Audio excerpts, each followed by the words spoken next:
Meus irmãos e minhas irmãs, a paz do Senhor. Está começando o programa Escola Bíblica Dominical e é um prazer termos a sua companhia aqui conosco. Hoje nós continuaremos estudando o tabernáculo, especificamente a figura do oficiante e a sua linhagem sacerdotal. Bem-vindo e bem-vinda, o programa Escola Bíblica Dominical já está no ar.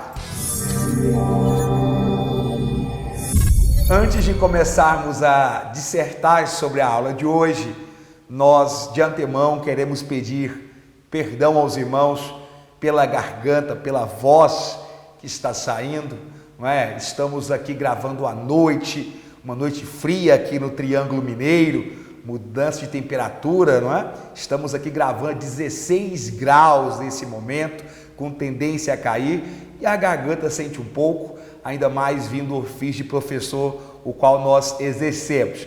Então, os irmãos nos perdoem, alguma eventual rouquidão ou tosse, tudo isso faz parte dessa humanidade que nós vivenciamos aqui na Terra, não é verdade? Irá chegar o momento em que nós iremos ser alçados aos céus e estaremos totalmente livres desses problemas humanos que aqui nos afligem. Amém? Conto com a sua compreensão. Bom, a nossa lição de hoje é a lição de número 11 e o nosso tema, nosso título é o sacerdócio de Cristo e o Levítico. O nosso textuário tem uma mensagem poderosa e profunda dizendo: porque nos convinha tal sumo sacerdote, santo, inocente, imaculado, separado dos pecadores e feito mais sublime do que os céus. Hebreus capítulo 7, versículo 26. A nossa verdade prática diz: nosso grande e único sacerdote é Jesus Cristo. Ele intercede eficazmente em nosso favor diante do Pai.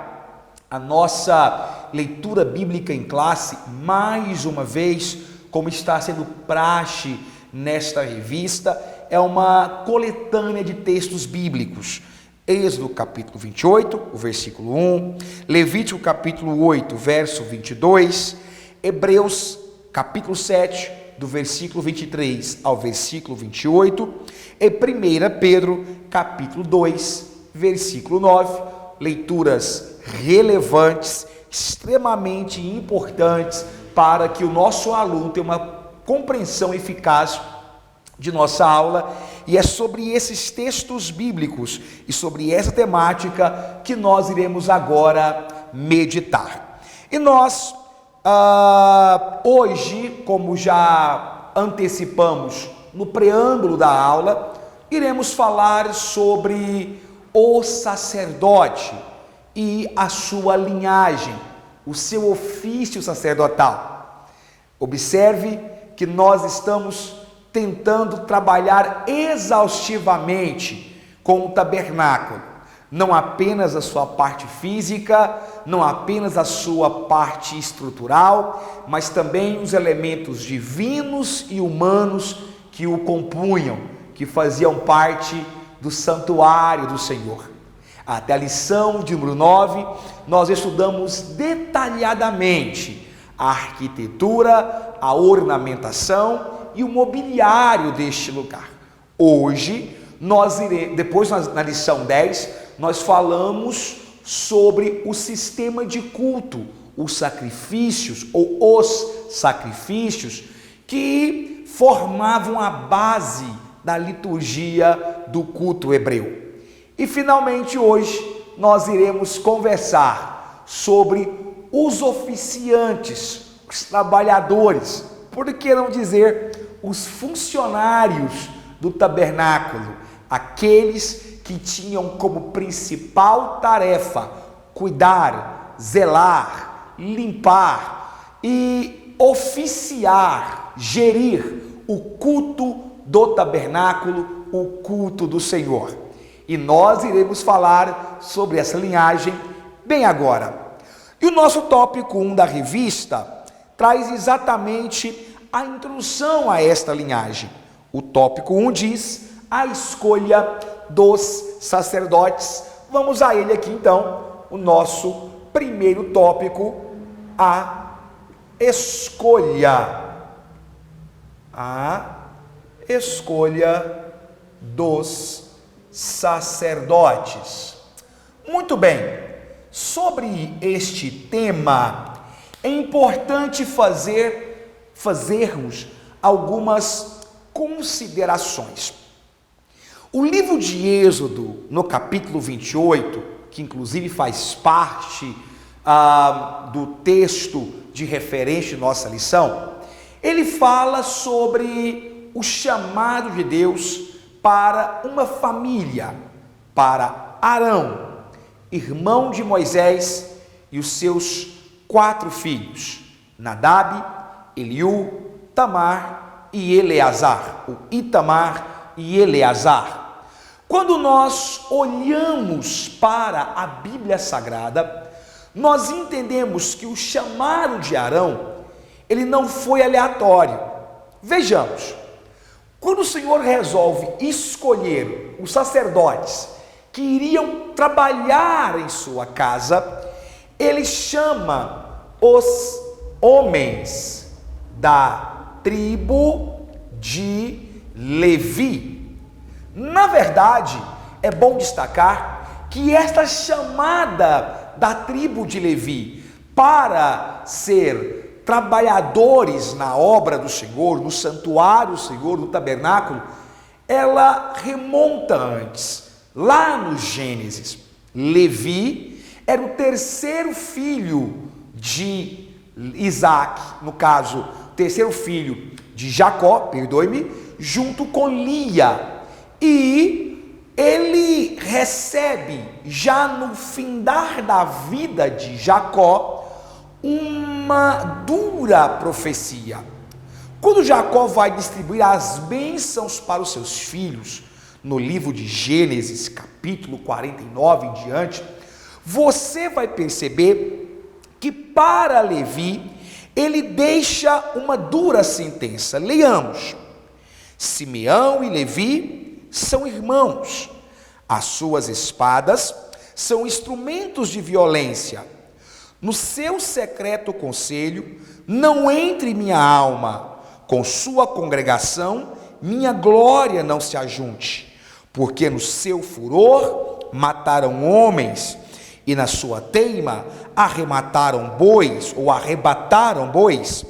Maldito seja o seu furor, pois era forte, e a sua ira, pois era dura. Eu os dividirei em Jacó, e os espalharei em Israel. Gênesis, capítulo 49, versículo 5 ao versículo 7. Observe, portanto, que o chamado da tribo de Levi, ele já havia sido anunciado lá em Gênesis, no capítulo 49.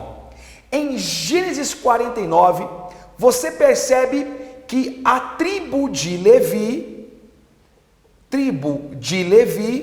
não herda herança de Jacó, não herda herança de Jacó, não. A Bíblia registra o fato de que quando as 12 tribos entram na terra prometida, o espólio e a terra é dividido entre 11 tribos, mas a tribo de Levi não tem herança humana. A ordem expressa de Deus era para que a tribo de Levi servisse aos seus irmãos. A tribo de Levi foi chamada para ser a tribo sacerdotal. Observe que inicialmente nós temos uma maldição, porém é curioso notarmos que essa maldição posteriormente é convertido em bênção. O Senhor primeiro faz com que Jacó amaldiçoe e diga: vocês não terão herança com os outros filhos de Jacó. Entretanto, percebemos posteriormente que o nosso Deus, ele transforma, ele muda a maldição em bênção. Isso por quê? Porque a herança de Levi acabou sendo o próprio Deus, enquanto que a herança dos outros irmãos estava em bens terrenos, em objetos, em terras, em espólios que o ladrão rouba, que a traça corrói, que uma autoridade toma. A herança da tribo de Levi acabou sendo o próprio Deus. E mais, o Senhor disse: da abundância dos seus irmãos tu partilharás, tu viverás. Ou seja, se os irmãos prosperavam, a tribo de Levi também prosperava. Acabou que a tribo de Levi foi tutorada pelas demais 11 tribos de Israel. É interessante chamar a atenção para esse detalhe, porque há uma palavra de maldição, mas quando o povo é escolhido, o Senhor transforma a maldição em bênção. Portanto, de Levi se levantou grandes sacerdotes, o próprio Zacarias, pai de João Batista, Eli. Nós também temos que o próprio Moisés era da tribo de Levi. Portanto, desta tribo surge os sacerdotes. Uma observação importante deve ser feita. Toda a tribo de Levi trabalhava no tabernáculo, seja na limpeza, seja no cuidado, seja na manufatura de objetos para o templo. Entretanto, não era todo levita que era sacerdote.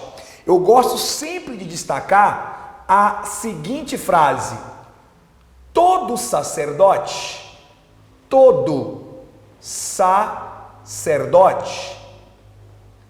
era um levita, mas nem todo levita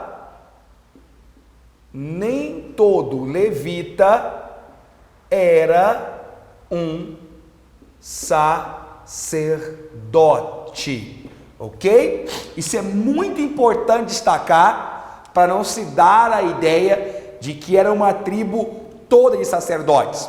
Quando dizemos que Levi é a tribo sacerdotal, significa que o Senhor escolheu aquela tribo para tirar dela o sacerdote, ou os sacerdotes, mas não que todos partilhariam da bênção, digamos assim, de sermos um sacerdote, ok?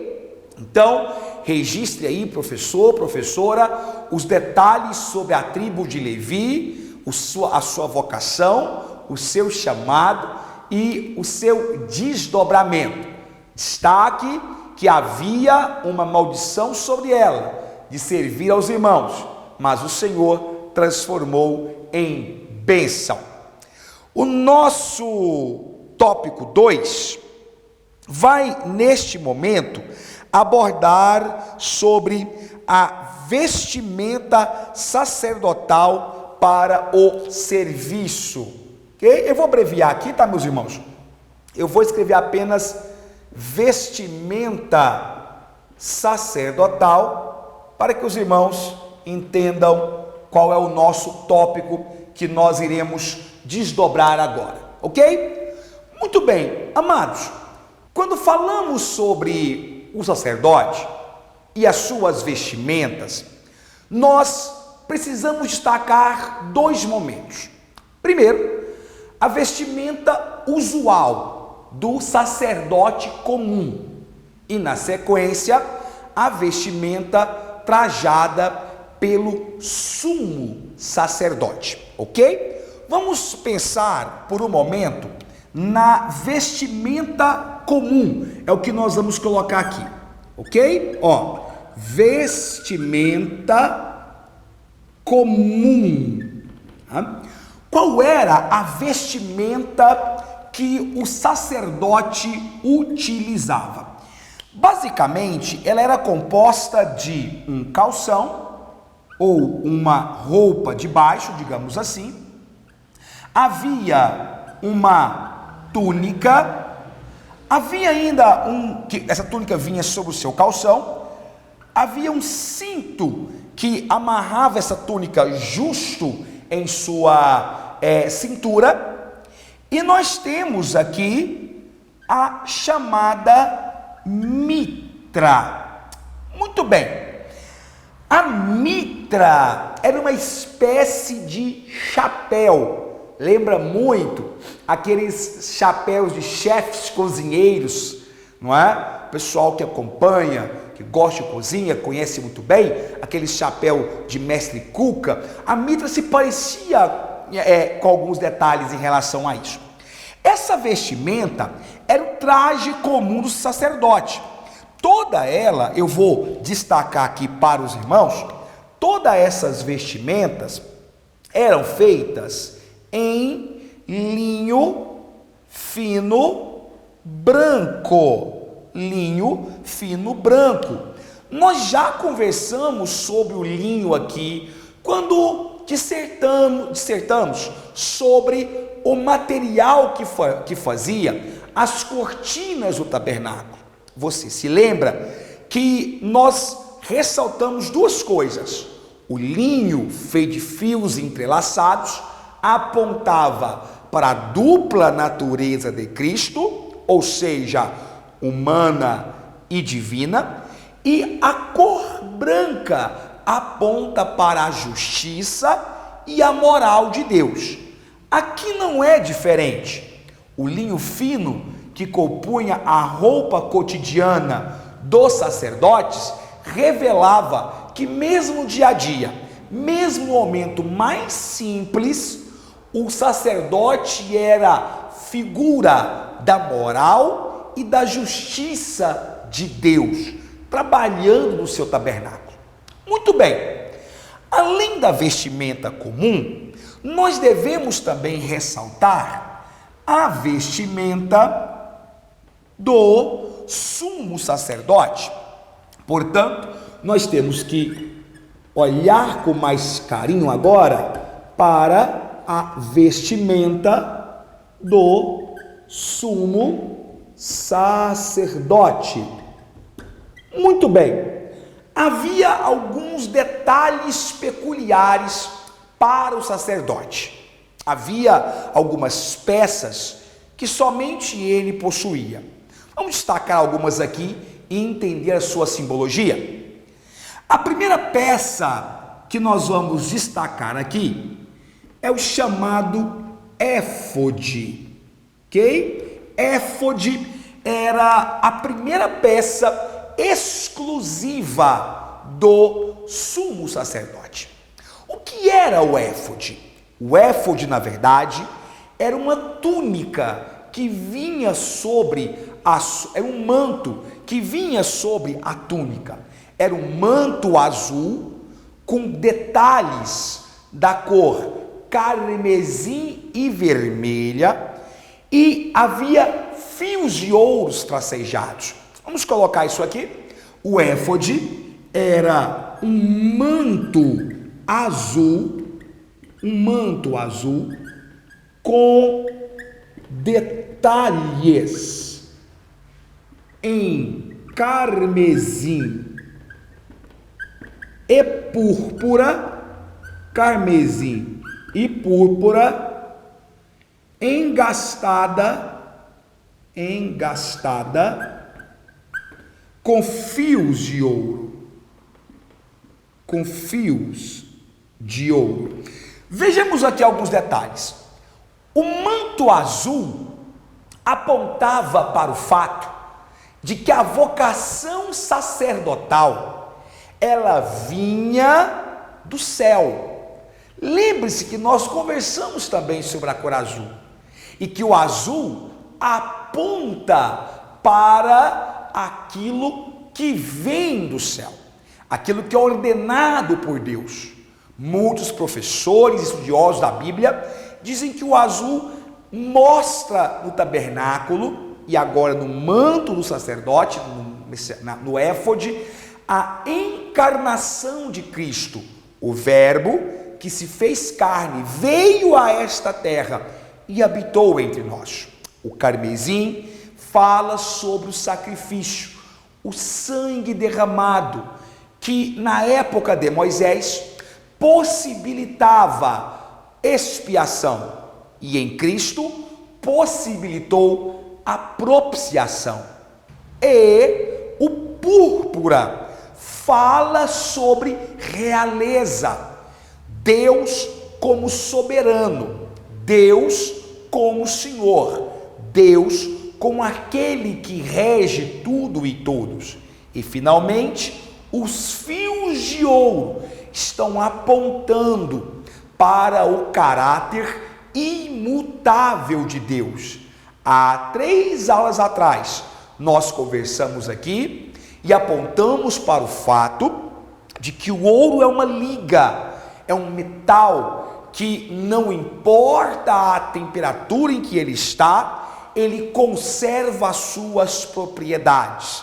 Portanto, os fios de ouro falam sobre a natureza perfeita de Deus, que não muda, sua justiça, sua moral, que não sofre nenhum desgaste, que não sofre nenhuma erosão ao longo dos anos.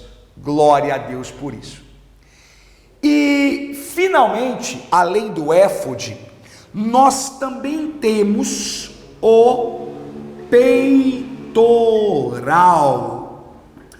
Muito bem, no peitoral do sacerdote havia 12 pedras preciosas. 12 pedras preciosas. Cada uma representando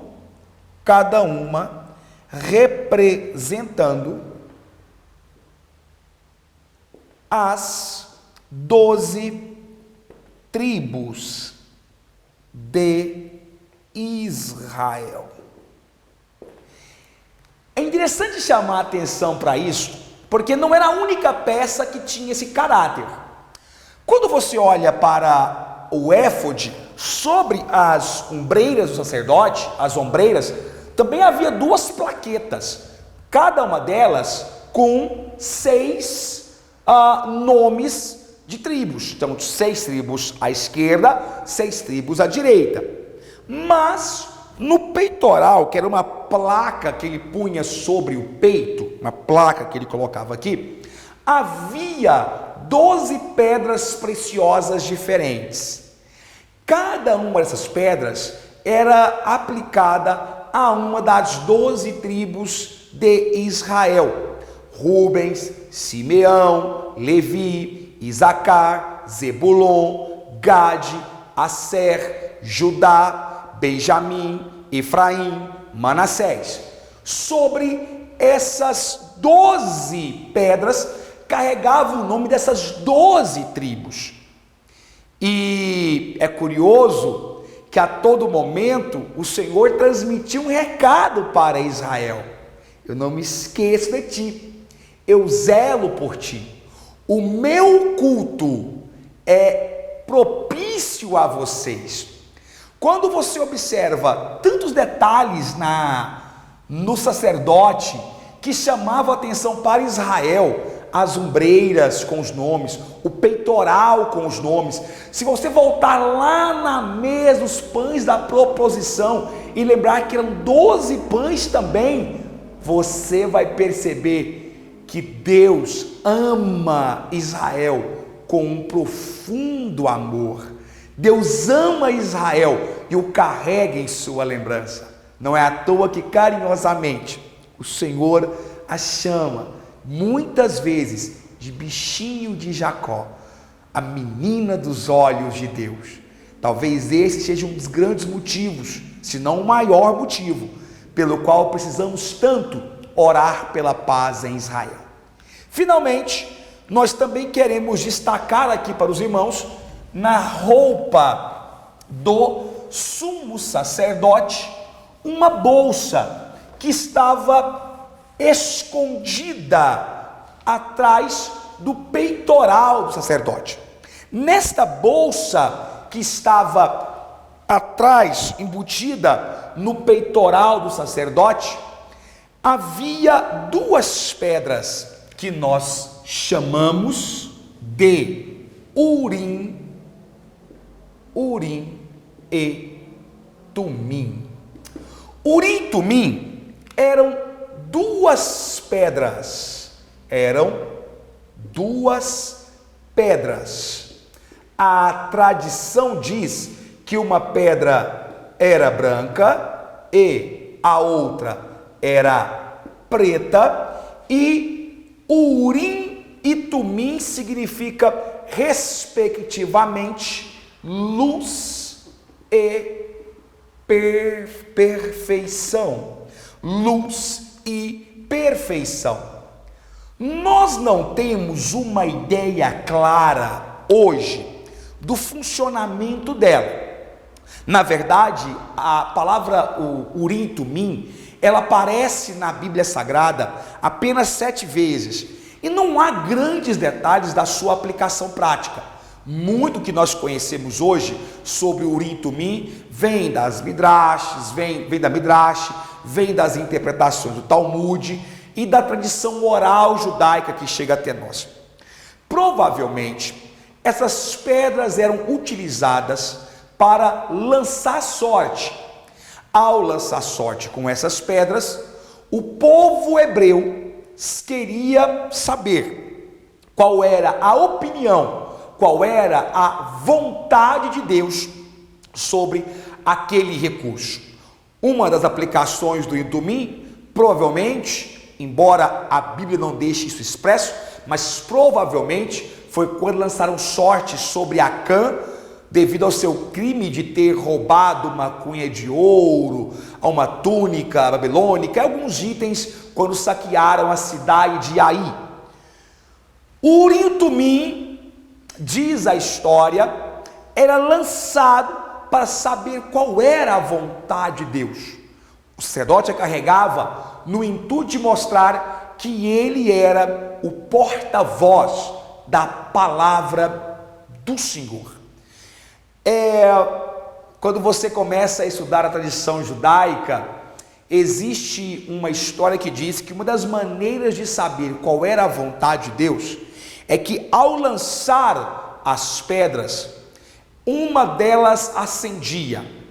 A forma como as suas letras acendiam tipificava sim ou não, dependendo da forma como essas luzes eram acesas. O fato é que o Urim e o Tumim correspondem a um dos grandes mistérios da Bíblia Sagrada, onde nós temos apenas um vislumbre do que eles significavam. E agora nós vamos para o tópico 3. O nosso tópico 3 da nossa revista tem como título O Sacerdócio de Cristo. 3. O sacerdócio de Cristo. Muito bem, após nós analisarmos e estudarmos a vocação sacerdotal, as vestimentas e o significado de suas vestimentas, nós finalmente chegamos talvez ao tópico mais importante de nossa lição: o sacerdócio de Cristo frente à nova aliança. Meus irmãos, ao estudarmos o culto veterotestamentário, não tem como deixar de perceber que o sacrifício E a figura humana do sacerdote expressa características profundas e inerentes do Antigo Testamento, da chamada Antiga Aliança. Quando Cristo vem a esta terra, ele vem para trazer uma nova era, ele vem para trazer um novo momento.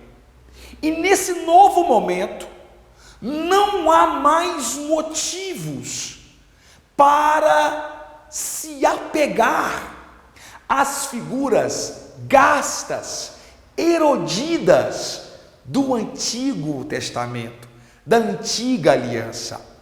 Portanto, quando Cristo vem a esta terra, ele coloca um novo sacerdócio. Isso é importante. A encarnação de Cristo, inaugura o tempo ou a dispensação da graça. Dispensação da graça. E nessa dispensação, Cristo é o oficiante de seu próprio culto.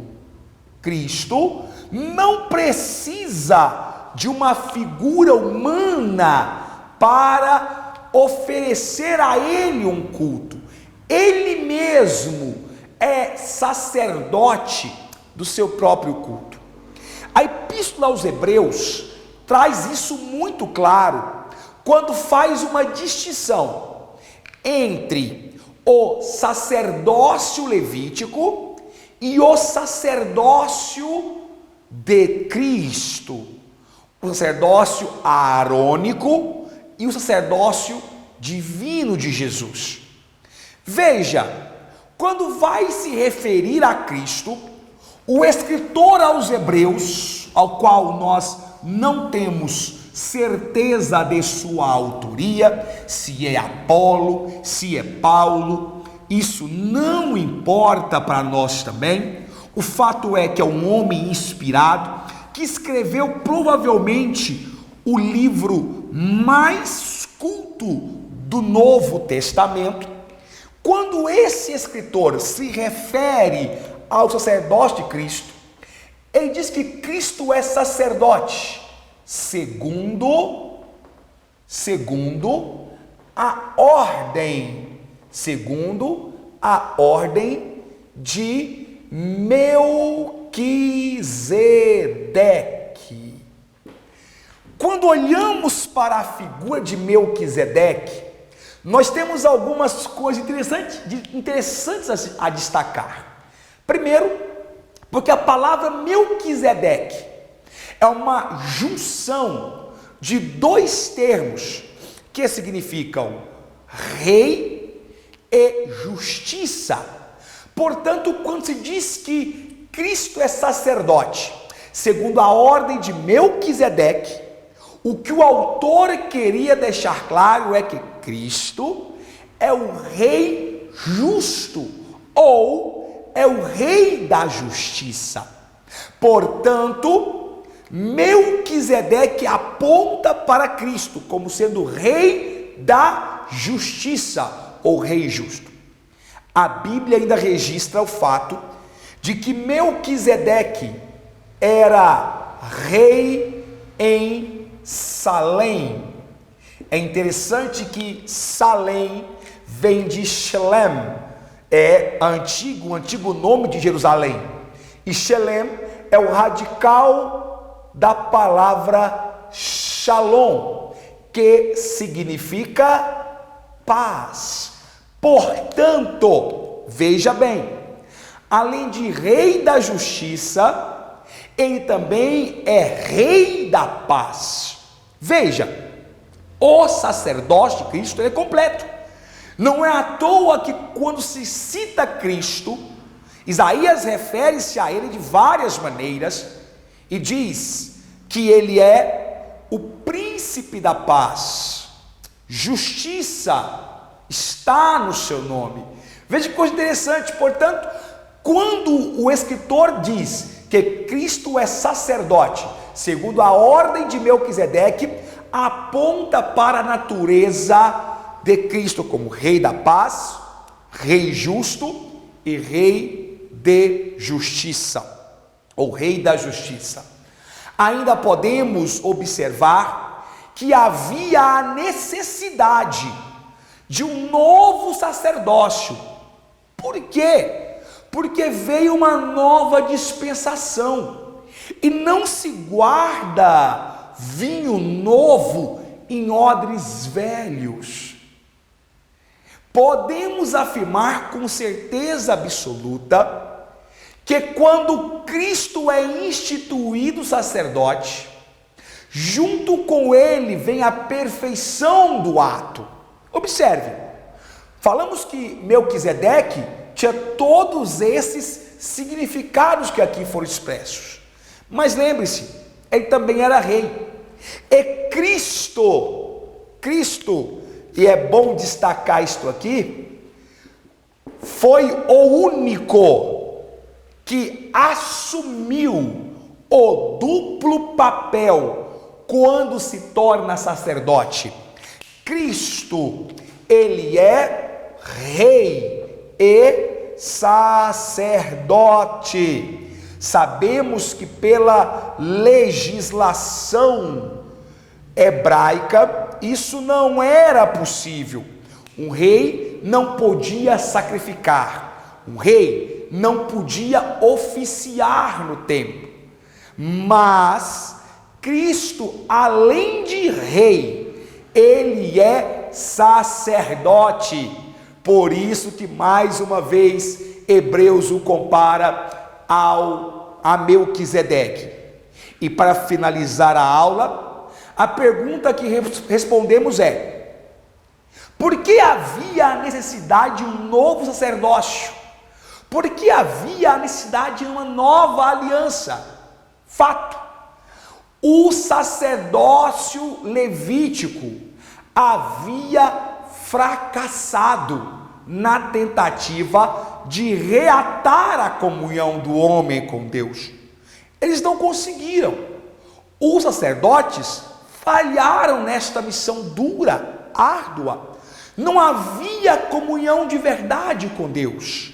Não havia comunhão real com o Senhor. Por isso Cristo vem a esta terra. E quando ele vem para restaurar a comunhão. Ele é o sacerdote da restauração. Isso está bem claro quando olhamos para a Bíblia Sagrada. Eu vou ler aqui para os irmãos, em Hebreus, capítulo 7, versículo 11. Perceba, a ordem levítica havia fracassado ao restabelecer a relação entre o homem e Deus. Mas Hebreus 7:11 diz: de sorte que se a perfeição fosse pelo sacerdócio levítico, porque sob ele o povo recebeu a lei, que necessidade havia logo de que outro sacerdote se levantasse, segundo a ordem de Melquisedeque, e não fosse chamado segundo a ordem de Arão? Percebeu aqui? O que ele faz é um contraponto. Ele fala: olha, no tempo da lei não havia esta comunhão. No tempo da lei não havia intimidade do homem para com Deus. Mas vindo Cristo, esta intimidade é reatada. Eu quero terminar a nossa aula aqui destacando para os irmãos, porque isso aqui é muito bonito mesmo. Eu quero chamar a sua atenção, meu amado irmão e irmã, para dois detalhes: o sacerdócio levítico. O sacerdócio levítico, ele é um sacerdócio temporal, e ele é um sacerdócio terreno. Houve uma época dele aqui na terra. Houve o tempo dele aqui. Todo sacerdote ficou restrito à sua era, ao seu tempo, e oficiavam aqui na terra, sujeito às mesmas paixões, utilizando objetos que o tempo se encarregou de destruí-los, de desaparecê-los. Entretanto, o sacerdócio de Cristo, como oficiante de sua própria dispensação, primeiro, é um sacerdócio eterno, e segundo, é um sacerdócio celestial. Oh, glória a Deus! Perceba, o que nós concluímos aqui, meus irmãos, é que enquanto cada sacerdote tinha o seu tempo, o seu momento, e o seu raio de ação era limitado, o sacerdócio de Cristo dura para todo sempre. O sacerdócio de Cristo é eterno, e mais, enquanto que o sacerdócio levítico oficiava aqui na terra, o sacerdócio de Deus ecoa na glória, ecoa no céu, é perfeito, pois é celestial. Eu espero que os irmãos tenham entendido a profundidade, a dimensão e a importância do ofício sacerdotal na época de Moisés, no tabernáculo, no primeiro e no segundo templo, mas que tem entendido os motivos pelo qual levaram à queda desse sacerdócio e ao levantamento de um sacerdócio perfeito, eterno e celestial, que é o sacerdócio do nosso Cristo amado Jesus. E o programa Escola Bíblica Dominical vai chegando ao final. Nós queremos louvar ao Senhor pela sua vida, queremos agradecer a Deus pela oportunidade de ter entrado em sua casa, de ter entrado em seu lar e levado até você uma porção da palavra do Senhor. Que essa aula seja apenas o ponto de partida para que o seu estudo seja mais aprofundado e mais edificante. Que o Senhor te abençoe. Não se esqueça de se inscrever em nosso canal. Não se esqueça de deixar o seu comentário, deixar o seu like, divulgar entre os que você conhece através do WhatsApp, Facebook, suas mídias sociais em geral. Se você já é um assinante, verifique se o sino de notificação está ativado, porque assim você não perde nada do que rola aqui no canal ADMP TV, um canal de bênção para você. Que o Senhor Jesus prospere a sua vida, prospere a sua casa sempre mais. Amém.